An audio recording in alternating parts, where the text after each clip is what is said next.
उन्हाळ्याचे दिवस चालू झाले की पोहायला जायची तर खूप इच्छा होती. पण पाणीत होतं लय खोल.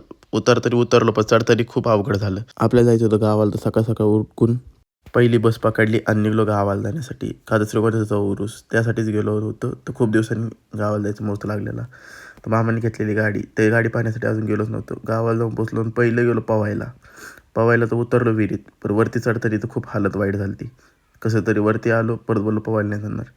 मग तिकडून निघालो परत घरी येण्यासाठी. मग गेलो कॅनेलला, केली मोटर चालू आणि त्यानंतरून डायरेक्ट गेलो भरणं करायला. लिबरीत 2-3 बारे दिले, डाळिंबाच्या झाडाला एक डाळिंब सापडलं आणि तिकडून आलो घरी. बाहुलीला लावलेली उंची वाढवण्यासाठी आजीने दिले ₹200 आणि तिकडून निघालो लाईटीच्या उजेडात. मग गेलो परत द्राक्ष घ्यायला. द्राक्ष घेतले टाईमपास करण्यासाठी. भैयाने घेतले पैसे. मग काय अजून एक गड घेतला. का आता जाता जाता श्रीगोंद्याला काहीतरी टाईमपास असला पाहिजे. मग यात्रेत जाऊन पोचलो. हे मोठे-मोठे पाळणे होते, सर्वात मोठे-मोठे पाळणे होते. मग आम्ही सर्वात मोठ्या पाळण्यात जाऊन बसायचं ठरवलं. पहिले तर बसायचं ठरवलं, पण किरण आप्पावाला माझा व्हिडिओ नाही काढायचा. त्याला जबरदस्ती घेऊन बसलो. पण वरती गेल्यावरती त्याच्यासोबत माझी पण फाटली होती.